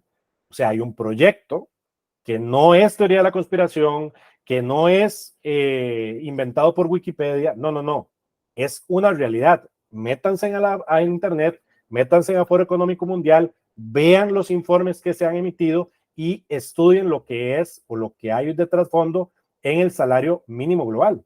Básicamente ellos lo que dicen es, no importa si el día de mañana la inteligencia artificial elimina trabajos. ¿Qué vamos a hacer con ese montón de gente que ya no va a tener trabajo? No importa. Yo, macroestado paternalista global, te voy a dar un salario mínimo global suficiente para que usted esté contento y distraído, que puede ser de $2,000, €2,000. Vamos, hoy, si yo hoy puedo hacer que mi familia entera solamente esté viviendo con $500 al mes, pues que a mí me lleguen y me regalen de repente $2,000, yo lo acepto inmediatamente, porque la mayoría de gente no va a ser crítica y va a decir, un momento, ¿por qué están pasando? Nadie regala algo porque sí. Tiene que existir una razón de fondo. ¿Va a ser sostenible eso en el tiempo? Y si a mí me dan esos $2,000 o €2,000 mensuales por parejo, bueno, entonces, ¿dónde van a comenzar a ver, por ejemplo, las diferencias aspiracionales? ¿Me voy a entender? O sea, yo ya voy a tener a mi acceso un montón de cantidad de elementos que antes no tenía. Entonces, la congestión social que se va a desarrollar a priori va a ser impresionante. Y eso está encaminado. Entonces, ese es el enfoque que creo yo que se tiene que analizar. Ahora, cuando nosotros hablamos de entre generaciones, es que también estamos pasando por una realidad sí o sí. Y es que hay ciertos países donde la población está envejeciendo y el ritmo de natalidad no es el mismo. ¿Qué quiere decir? A hoy existen países con natalidad, con índices de natalidad cero. O lugares, zonas específicas en ciertos países donde sus índices de natalidad son bajísimos. Por ende, estamos entrando en una población adulta mayor que es muchísima, que no tiene empleo o hay que mantenerlos o tienen necesidades especiales alimenticias o necesidades especiales de salud, ¿ok? Y la pregunta es, ¿quién los va a mantener? ¿Quién va a trabajar? Por ejemplo, en países como el mío, donde existe el concepto de seguridad social, donde el que es población económicamente activa es joven y puede trabajar, tiene que de su salario se le descuenta su seguro social y ese seguro social es el que mantiene al resto de la población. De ahí salen las pensiones, etcétera, ¿no? Bueno, ¿qué pasa en países donde esa población económicamente activa es cada vez menor? ¿Quién va a poder mantener ese sistema de seguridad social? Entonces, te doy un ejemplo claro. Mi país, las exportaciones en Costa Rica que no son derivadas de zona franca, ¿ok? De inversión extranjera directa, sino que son propias, siguen estando digamos, los mayores porcentajes centrados en la agroindustria, sobre todo exportación de banano, piña y café. Resulta que Costa Rica fue famosa o ha sido famosa por la producción de café de altura y de una muy buena calidad de producción de café. Lo que pasa es que ¿quién recoge ese café? El que recoge ese café no es el costarricense, es el migrante nicaragüense, que es la frontera norte de nuestro país, o migrante de Panamá, que es la frontera sur. O del Salvador también, ¿no? O del Salvador. Vienen, entran en la época de temporada de café, entran, recogen, se les paga, que es una paga muy baja, ¿ok? Y ya está nuestro café y sale Costa Rica diciendo somos famosos. La realidad es que nuestra juventud no se siente unida a esa tradición. Y de hecho, en nuestro país, la población campesina, o sea, el agricultor promedio, tiene 58 a 65 años. O sea, el agricultor promedio. Eso quiere decir que la población agrícola, que es la que actualmente está sustentando estos negocios agroindustriales, está a nada de ya no poder trabajar. Tras de eso, el trabajo duro de campo, ¿verdad? Que es cultivar, levantarse en la madrugada. Bueno, y el joven ya no le llama la atención. Entonces, el relevo generacional no existe. Cuando toque el relevo generacional, vamos a entrar en una crisis. Esto que te estoy comentando, que es un caso muy concreto costarricense, en otros países, en España, etcétera, será y se desarrollará y lo podremos ver tal vez en otras industrias, pero la mayoría de países tiene algún sector económico productivo que está pasando por la misma situación. Entonces, esos son los Cuando al retos. español le toque ir a recoger naranjas y no al argelino, Exacto. o al subsahariano, pues entonces sabrá lo que es. Exacto. Entonces, ese es el nuevo mundo al cual nosotros nos estamos enfrentando o nos vamos a enfrentar, y no es que faltan muchos años para esto, no, es que está a la vuelta de la esquina. De hecho, si nosotros comenzamos a leer, digamos, como intertexto, los informes que las grandes organizaciones multilaterales están emitiendo, estoy hablándote de el Programa de las Naciones Unidas para Medio Ambiente, la FAO, la Organización Mundial de la Salud, la Organización Mundial de Comercio, la que tú quieras, todos los planes están redireccionados a meta 2030, algunos máximo 2045. ¿Qué quiere decir? Que nosotros nos estamos acercando o sea, de una forma estrepitosamente veloz, ¿verdad? Al límite de planes muy específicos y de metas de desarrollo muy específicos, y por ende de un cambio de modelo concreto a nada. Y mucha gente no sabe, ni siquiera ha escuchado nunca nada de esto de lo que nosotros estamos comentando. Es que lo más sorprendente no es que esto ocurra, que lo es por sin duda, es que la gente en Portugal, en España, que es donde yo vivo, no tiene ni la más remota idea de que eso vaya a ocurrir. No. Porque de la misma manera que no se han responsabilizado por saber la verdad de lo que ocurrió en marzo del 2020, no se van a responsabilizar ahora de saber lo que está ocurriendo. No. Y no saber que todos estos planes tienen una fecha y un año que es 2030 donde todo habrá cambiado. Es que no tienen ni idea. O sea, el tema es que hay un tsunami y la gente está pues pagando con su cerveza en el bar el domingo, viendo el partido del Barcelona o del Real Madrid. Ahora, en parte no los juzgo por una sencilla razón. Es que el aparato de distracción está tan bien diseñado, ¿verdad? Que el salir de esa matriz que se nos ha impuesto es complejo. O sea, los distractores. Yo no los juzgo, pero no los exculpo, André. Claro. O sea, total, yo he llegado a esta conclusión. Son idiotas y nacieron así y se hicieron así. Entonces, no los exculpo, no les voy a juzgar, porque si alguien no lo puede hacer mejor, no puedo juzgarlo, pero sí le voy a llamar incompetente o idiota.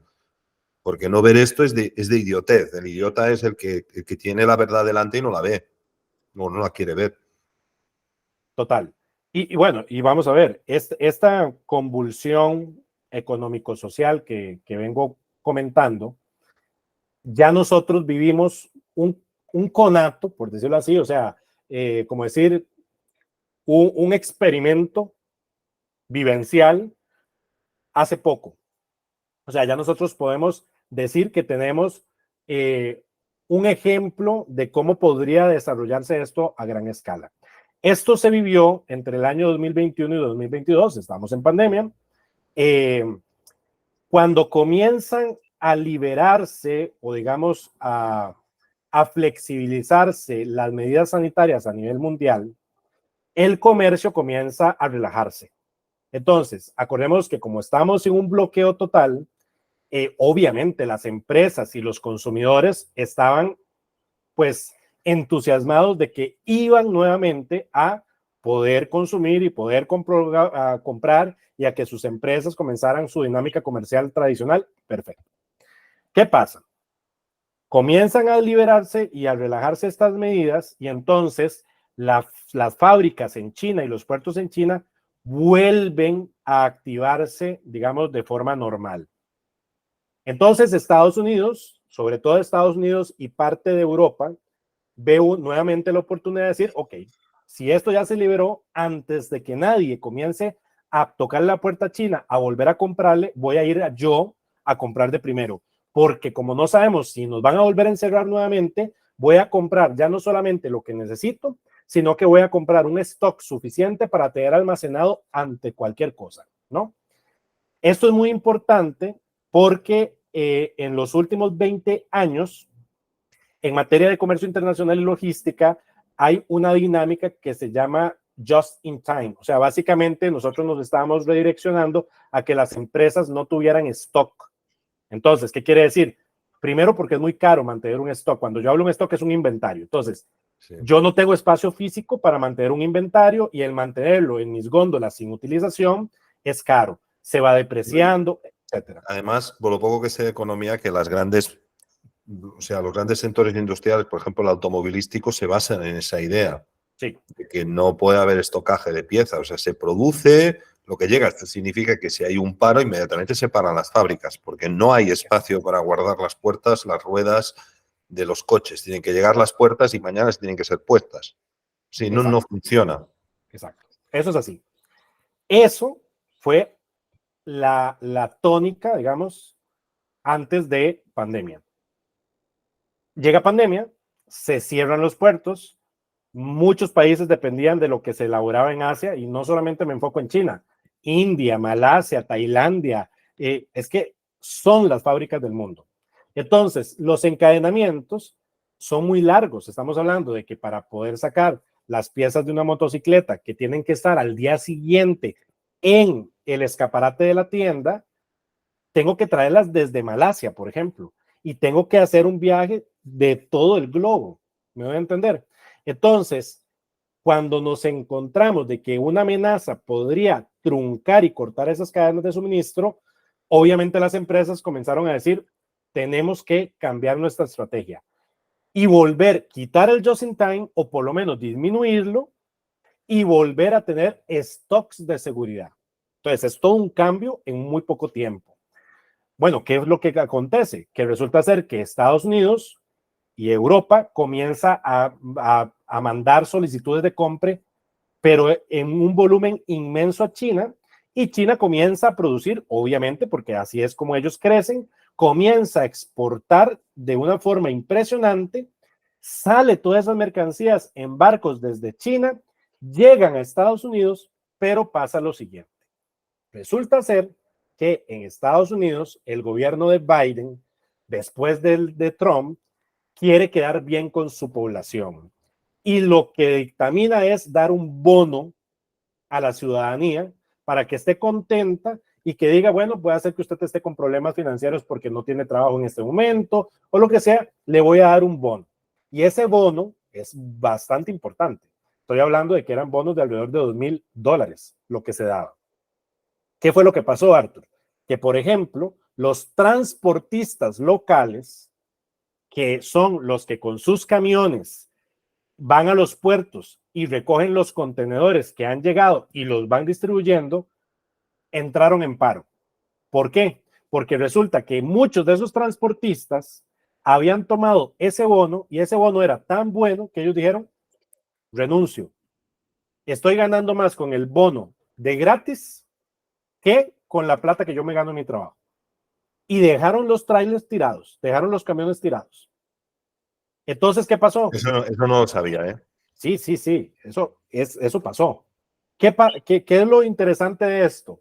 Aquí es donde se dio la famosa crisis de contenedores. La gente hablaba, los medios de comunicación hablaban de la crisis de contenedores, pero realmente no era una crisis de contenedores. Era que el ecosistema logístico mundial estaba trastocado por todo esto que te acabo de comentar. Entonces, ¿qué pasó? Llegaban los barcos de China, de Asia, de muchos países, llegaban, por ejemplo, al puerto de Florida o al puerto de Los Ángeles, bajaban los contenedores, pero nadie los recogía. Y de repente comenzaron a acumularse contenedores, y los puertos se saturaron, totalmente saturados. ¿Y qué pasó? Que entonces, cuando siguieron saliendo los pedidos a China, China ya no tenía contenedores, porque los contenedores estaban en los puertos de Estados Unidos. Resulta ser que a su vez, las navieras, que nunca van a perder en su negocio, decían, es que yo no me voy a devolver con los contenedores vacíos a China porque es más caro transportar un contenedor vacío que lleno. El negocio de la naviera es llevar mercancías dentro de los contenedores. Por ende, podía ser de que ya el contenedor había llegado a Puerto de Los Ángeles, por ejemplo, lo habían descartado, digamos, habían bajado la mercancía, pero no había mercancía para subir. Entonces los barcos dijeron, yo no me muevo. Entonces teníamos barcos en lo que se llama bahía, que es como decir la zona próxima de puerto, esperando atracar para poder bajar mercancía y otros esperando salir. Y se hizo una congestión impresionante. ¿Cuál fue, digamos, la consecuencia inmediata? Te lo pongo así de sencillo. Antes de la crisis del ecosistema logístico, o sea, antes de la crisis de contenedores que te acabo de comentar, el poder transportar, por ejemplo, un contenedor de 40 pies de Costa Rica a China podía valer entre $1,500 y $2,000. En plena crisis del ecosistema logístico, como no había contenedores, ¿verdad? No había lo que se llama, no había infraestructura para poder seguir desarrollando el proceso, los costos se elevaron hasta $12,000 el transporte de un Ahora sí que contenedor. ahora sí que me acuerdo de esto, de este episodio. Es impresionante. Bueno, entonces, ¿qué es lo que quiero decir? Este es un ejemplo que traigo de algo que ya vivimos, donde a nosotros nos están regalando dinero y ese simple regalo, que puede ser muy bondadoso, que puede haber un espíritu loable detrás, ocasiona, digamos, un enloquecimiento, digamos, del sistema a tal punto que podemos llegar a estas repercusiones. Entonces, ahora, salido de esto, tenemos que entender también que los conflictos que se desarrollan, digamos, orbitando alrededor de esto que acabamos de comentar, no se pueden nunca estudiar de forma unidimensional. En materia geopolítica y geoestratégica, todo es multidimensional, archicomplejo, ¿verdad? Donde no es maniqueo el asunto, o sea, no es negro y blanco, sino de que muy probablemente hay múltiples factores que intervienen y se tiene que estudiar bajo ese enfoque multidimensional. Entonces, para nosotros poder entender hoy en día y poder encaminarnos cada vez más hacia donde queremos llegar en estas conversaciones, tenemos que entender que hay un mundo que está en pugna, un sistema que hemos pasado unipolar en los últimos 35, 40, 50 años y que estamos poco a poco pasando a un mundo multipolar. Por lo menos el pastel, el gran pastel del mundo va a tener que ser distribuido por lo menos en 3: Rusia, China y Estados Unidos. Cuando digo por lo menos es de que existen otras economías muy interesantes que podrían perfectamente entrar en la pugna. Por ejemplo, India. ¿Ok? Pero por lo menos tenemos estos 3 ¿Y Europa actores. dónde queda? Europa, ¿dónde queda? Es la gran pregunta del esquema. Claro. Porque lastimosamente Europa es la cabeza de turco de estas potencias para poder lograr sus objetivos. Sí, sí. Punto. Es así. Es así. Es así. No quiero ser tan directo, pero la realidad es que Europa hoy por hoy es el el plano de juegos o el territorio de juegos de las grandes potencias. Y otra vez más en la historia está siendo utilizado. Sí, sí, sí, sí. no hay más. Sí, sí. Ahora, esta trama y urdimbre, yo le llamo trama y urdimbre porque si nosotros lo viéramos, es como una tela. O sea, tenemos tejido vertical y tejido horizontal y se entreveran, ¿cierto? Es como el entreverado de un jamón serrano, por decirlo así. ¿Qué pasa? Las dimensiones van a estar, digamos, entretocándose, pero yo tengo que identificarlas de primero por aparte para luego entender los puntos de convergencia de esas dimensiones. Para poder ser más pedagógico y que nuestros escuchas profundicen con nosotros de una forma relajada, etcétera, vamos a, antes de entrar a la tripolaridad, a entender la gran pugna central. La gran pugna central es la siguiente, entre China y Estados Unidos. A pesar de que nos han distraído con el conflicto de Rusia, por ejemplo, de Rusia con Ucrania, o actualmente el conflicto entre Israel y Hamas en Gaza, la realidad es que en este plano, en este macroverso geopolítico, la gran pugna se está desarrollando entre China y Estados Unidos. Ahora vamos a entender por qué China. Pero antes de entender por qué China, tenemos que entender que no es una guerra tradicional, sino que es una guerra multidimensional. ¿Okay? De hecho, es una guerra no declarada. O sea, no es como que yo diga, Estados Unidos está en guerra militar abierta con China. No, más bien es solapada, no declarada y multidimensional. Una de esas dimensiones es la guerra comercial y arancelaria. Esa guerra arancelaria y comercial la comenzamos a vivir con Donald Trump. Cuando llega Trump, él llega y dice, Estados Unidos económicamente está muy mal, las arcas están vacías, nuestras reservas de oro están bajísimas y tenemos un gran contrincante económico que es China, que está creciendo de forma inconmensurable, que nos vende alrededor de 450,000 a 500,000 millones de dólares a hoy en mercancías y servicios a Estados Unidos, mientras que nosotros apenas alcanzamos venderle anualmente entre 250,000 y 300,000 millones de dólares. ¿Okay? O sea, hay un desfase enorme de esa balanza comercial. Entonces, la ocurrencia es muy sencillo. Yo voy a tratar de influir en que ese sesgo o esa brecha de la balanza comercial no sea tan grande. Y lo que se le ocurre a Trump es poner aranceles. O sea, ¿qué quiere decir? Ponerle más impuestos a las mercancías que vienen de China y generar sanciones también a empresas chinas en Estados Unidos. E incluso las sanciones van más allá. Le prohíbo a empresas americanas de ciertos sectores estratégicos el que comercialicen con empresas chinas, con ciertas empresas chinas, sobre todo de tecnología.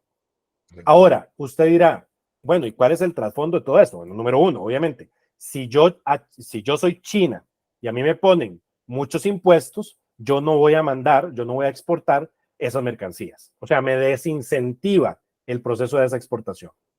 Pero esto le funcionó como una espada de Damocles a Trump. Acordémonos de que la espada de Damocles es el concepto donde dice que yo soy un rey y estoy en un trono. Y viene alguien y me dice, a mí me encantaría estar en su lugar, ser rey por un día. Y entonces el rey se levanta y le dice, claro que sí, venga, siéntese. Usted se sienta, todo está perfecto porque veo todo desde mi trono y de repente vuelvo a ver hacia arriba y encima mío pende de un hilo que en cualquier momento se puede romper una espada. ¿Qué quiere decir? Que toda decisión que yo tome, sobre todo en materia geopolítica, va muy probablemente a verse inmersa en una posibilidad de que se devuelva esa decisión en contra mía. ¿Qué quiere decir? Yo siempre puedo pender del hilo y me cae la espada en cualquier momento. Bueno, eso le pasó a Trump. Trump jugó la carta y se le vino encima. Porque resulta ser que las principales empresas estadounidenses, que te estoy hablando de, por ejemplo, Boeing, Caterpillar, o sea, por ejemplo, General Motors, muchas de sus producciones esenciales dependían de piezas estratégicas fabricadas en China que les cayó los impuestos que ellos pusieron. Por ende, automáticamente no solamente afectó a las empresas chinas, sino que también afectó a las propias empresas domésticas, pero por mucho. Entonces, de repente, vienen esas empresas y le tocan la puerta a Trump y le dicen, señor, no puede seguir haciendo esto, porque usted nos está perjudicando a nosotros de forma directa. Y entonces Trump dice, pero fabriquen esas piezas en otra parte. Dice, es que no se puede, el know-how lo tienen ellos. Entonces Trump dice, ok, aquí tenemos una situación. Y es donde invoca un acta, de hecho, una ley viejísima de Estados Unidos, invoca esa acta porque dice, es que el tema de la relocalización industrial a hoy ya es un tema de defensa nacional. Claro, ¿cómo no va a ser un tema de defensa? Pensémoslo así, en este momento Estados Unidos está entrando en varios conflictos al mismo tiempo. Tiene un conflicto abierto entre Rusia y Ucrania, donde está suministrando armas y está suministrando dinero. Ahora está el conflicto entre Israel y el mundo palestino. Y entonces está mandando sus portaaviones y está mandando plata y está mandando también armas. ¿Qué pasa? Si esto realmente se armara en la vida real, o sea, vamos a un conflicto, digamos, en conceptos tradicionales, y Estados Unidos entra activamente en el conflicto y requiere fabricar armas, y requiere fabricar tanques, y requiere fabricar aviones, como lo hizo en la Segunda Guerra Mundial, los bienes estratégicos de esa producción, comenzando desde el hierro o el acero, para poder fabricar eso, los tienen sus enemigos.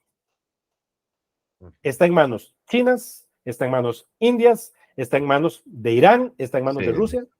Lo mismo le ocurrió a Alemania con el petróleo, por eso estaban obsesionados con Stalingrado y no con Moscú o Leningrado, porque ahí es donde estaba el control del petróleo de Bakú y todo eso, ¿no? Completamente. O sea, se metieron por el... Claro. Entonces, aquí se responde muy bien la siguiente pregunta. ¿Por qué Trump ha sido el único presidente en Estados Unidos que no ha activado un conflicto abierto? Y es una realidad. Sí. Le pese a quien le pese. Por ejemplo, Obama fue nombrado Nobel de la Paz y ha sido el presidente que más conflictos ha activado y que más bombas ha tirado. O sea, una cosa no calza con otra.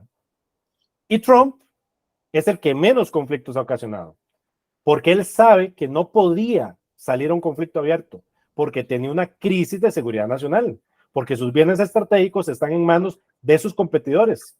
Entonces él, muy inteligentemente, dijo, tengo primero que solucionar el plano económico y comercial para robustecerme y poder afrontar un conflicto, porque si no sería un suicidio estratégico.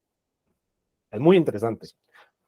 Bueno, la siguiente dimensión es una guerra de divisas. André, llevamos casi 2 horas, te lo digo porque, perfecto. Bueno, podemos estar en un cuarto de hora más. Excelente, excelente, perfecto. Con eso cerramos la de las dimensiones y creo que queda con un capítulo perfectamente abarcado. El siguiente plano es una guerra de divisas. Estamos clarísimos de que el dólar estadounidense ha venido debilitándose de forma sistémica y tenemos a otros países donde sus monedas más bien se han venido apreciando o no necesariamente se han venido apreciando, pero sí han comenzado a llenarse de reservas internacionales. Entonces tenemos, por ejemplo, una China que es uno de los principales compradores de la deuda, de los bonos de deuda del gobierno de Estados Unidos.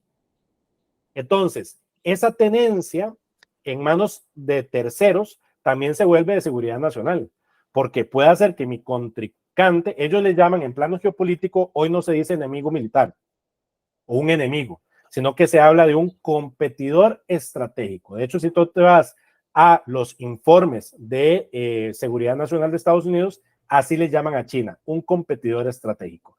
Entonces, estos competidores estratégicos tienen a su haber, primero, una cantidad de reservas, digamos, suficientes para poder en cualquier momento hacer que baje el valor de esa reserva y automáticamente baja el valor de la reserva en Estados Unidos, ¿no?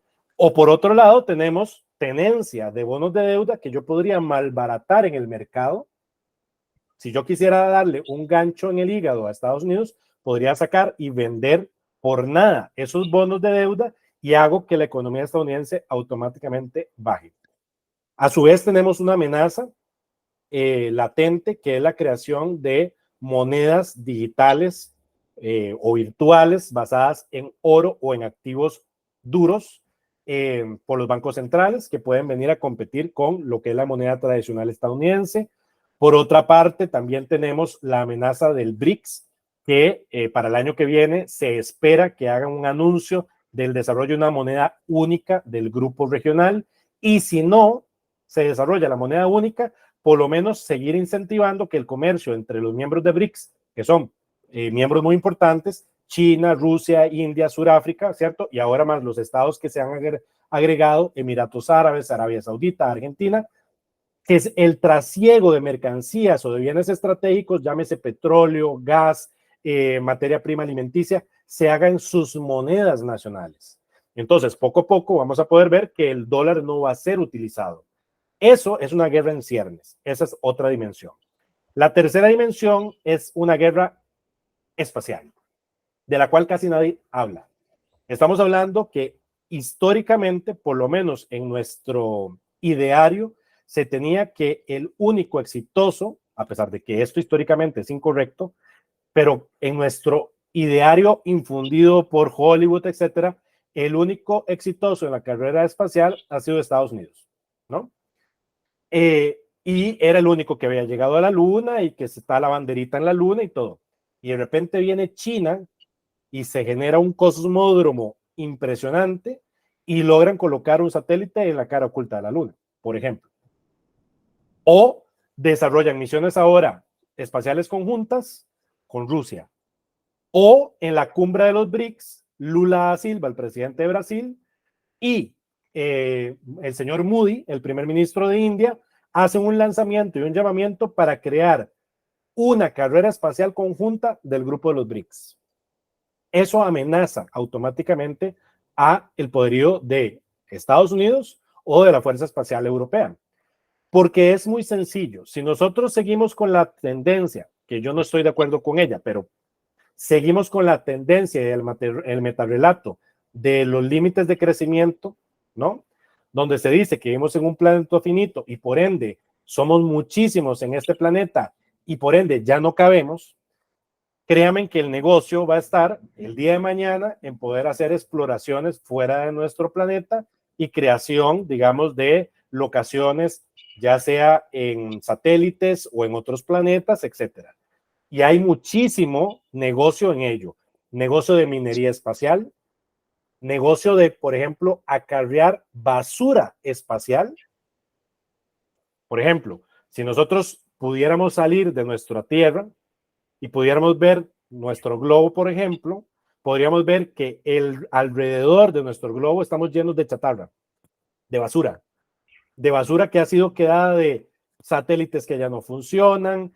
Por ejemplo, todos los cascos de las naves que van y salen de la estratosfera y entonces los módulos van cayendo, toda esa basura queda mucha encaminada dentro de las órbitas bajas. Bueno, hay un enorme negocio para que hayan motores suficientemente potentes, anclar esa basura y ponerlas en órbitas que tiren, por ejemplo, la basura hacia el sol y se elimine. Y que queden esos espacios abiertos para que nuevamente sean vendidos esos espacios en esas órbitas bajas. O, por ejemplo, el gran negocio del Internet que ha venido desarrollando Elon Musk, por ejemplo, con su proyecto de Starlink, que es desarrollar literalmente una constelación de satélites, de nanosatélites, que nos pueden conceder Internet gratuito al resto del mundo. Entonces, claro está que el primero que logre, digamos, abarcar la mayoría cantidad de estos negocios, pues va a tener una prevalencia en esta gran guerra no declarada. Y finalmente tenemos la dimensión de la carrera logística y comercial, porque después de pandemia, como ya hemos venido hablando, se han debilitado la utilización de las rutas tradicionales, o por lo menos sigue estando el fantasma de una amenaza del cierre de rutas comerciales. Lo que se busca es lograr una emancipación de las rutas comerciales tradicionales. Te voy a dar un claro ejemplo. Si, por ejemplo, en este momento el canal de Suez se bloquea, el comercio mundial se trastoca, ¿cierto? Entonces, sí. si Lo yo vimos fuera con China, Evergrande. como lo vimos con Airgate, exactamente, que un único buque hizo una congestión impresionante. Ok, muy bien. Si yo soy China, yo te diría, yo no quiero pasar por el canal de Suez. Primero, porque el canal de Suez está bajo control euroatlántico. Ahí está la OTAN en el canal de Suez. ¿Estamos de acuerdo? Entonces yo no quiero pasar por ahí. Prefiero crear yo mi propia ruta. Y esto lo vamos a hablar en capítulos posteriores. Y eso es lo que está haciendo China. Y eso es lo que está haciendo Rusia. Y eso es lo que está haciendo India. Creando sus propias mega infraestructuras, sus propios puertos, o están comprando puertos, o están comprando aeropuertos, están comprando líneas navieras, para ellos no tener que depender de la infraestructura que ya de por sí está obsoleta, creada en su momento por el mundo euroatlántico, por Estados Unidos y por la vieja Europa. Y yo creo, Arthur, que podríamos quedar el día de hoy aquí. Sí, sí, muchas gracias, Andrei. Yo mientras estabas hablando, a veces estoy mirando algunas noticias, algunas cosas relacionadas con esto, pero al final he pensado que era bueno no ponerlas porque no era oportuno, vamos, no era oportuno, pero a veces de esos layos, si me veías mirando para la derecha es para poner por ahí alguna noticia o algo. Solo una, porque más que nada porque este hecho nos lleva un poco a lo que queremos llegar, ¿no? Quisiera hacer un pequeño homenaje a Alexandre de Deulofeu, que fue un señor que vivió en Figueras, en el noreste de España, que formuló la teoría de la matemática de la historia y demostró esta ciclocidad de la cual has hablado en el principio de tu charla, ¿no? Y bueno, este sería el imperio alemán, lo que está preparado para que viva, y aquí tendríamos el imperio español que para 2029 desaparece, y de hecho el imperio español se está siendo demolido porque interiormente hay una serie de personas en el gobierno que están, bueno, dedicándose a dinamitarlo, ¿no? Sí. Y bueno, solamente porque es una visión un poco vertical de la historia que me gustaría homenajear ya para terminar. Excelente. Más que nada porque las noticias de la inmanencia que yo estaba viendo, como por ejemplo, bueno, estaba viendo mientras tú hablabas en algún momento, el 99% del tiempo estaba escuchando ahí, pero a veces de soslayo miraba una cosa, por ejemplo, ahora este portaaviones que Estados Unidos ha mandado a Taiwán sin motivo alguno, y aprovecho para decir que estamos grabando esto a 4 de noviembre de 2023, que el otro vídeo, cuando lo grabamos, parecía que Israel iba a entrar en Gaza. De momento, de manera, digamos, deliberada no ha entrado. Hemos visto estos días cómo Irán se está asomando por encima de la cabeza y diciendo que ya no es ese país atrasado que muchos creen. Y todo esto estaba un poco como background de todo esto, pero bueno, ya si se da ya lo hablaremos y si no, pues nada. Andrei, llevamos, pues ya te digo, casi 2 horas. Yo no me gusta hacer vídeos de más de 2 horas, el anterior las duró más. Así que creo que está bien porque hemos terminado con estos cuatro puntos de geoestratégicos importantes que están todos relacionados. Y así el día que viene podemos continuar con eso para llegar a un último vídeo que yo no sé si vamos a poder subir a YouTube. Probablemente lo tenga que subir a Odyssey por primera vez en este canal, lo cual no me gustaría, porque vamos a decir algunas cosas con relación a la suprahistoria o la geopolítica esotérica de la que hablábamos en el primer vídeo, y no quiero despedirme sin decir que queremos llegar a este punto y ni que sea para hablar como en su momento hablaban algunos que ya no están, como André Malví, que has mencionado, como Ismael Medina, en fin, como ese grupo de personas que incluso como se llamaba, ahora me ha salido el nombre, coño, lo tengo, el que era gran amigo de André Malví, que murió hace poco, el escritor, ahora no me sale el nombre, pero bueno, Dragó, Sánchez Dragó. Incluso como algunas veces Sánchez Dragó ha mencionado que también creo que es alguien que hay que, Sí. hay que hacerle su homenaje. De hecho, cuando murió, poco antes, bueno, yo hace un tiempo me había puesto en contacto con él y quería volver a poner en contacto con él para bueno, para invitarlo al canal y hablar precisamente de esto. Falleció a los pocos días y además Dragó 15 días antes estaba en el Congreso, o sea que hace sus 80 y pico años parecía que gozaba de buena salud, pero lamentablemente nos dejó. Y bueno, pues esto, punto y aparte, como siempre, nunca mejor dicho, a esta segunda entrevista. Y bueno, nos vemos pronto. Yo creo que pues, fin de semana que viene podemos volver a grabar. Con mucho gusto. Y esta entrevista, pues si estás viéndola, pues saldrá pues, esta segunda semana de noviembre de 2023. Eso. Andrei, como siempre, un gusto, un placer. Muchísimas gracias y punto y aparte y seguimos y continuamos. El placer todo mío y estamos en contacto. Muy bien. Pues nada, si te ha gustado el vídeo, no te olvides de darle un like, suscribirte al canal. Esto es el canal Amigos de Magna Ciencia y nada, espero que haya sido de tu interés. Un cálido abrazo a todos y nos vemos pronto en la siguiente entrevista, la número 41, con Andrei Calderón Enríquez. Y como siempre, cuando se hayan hecho todas las entrevistas, dejaremos los enlaces en la descripción del vídeo para que puedas acceder a ellas si así lo deseas. Un saludo a todos.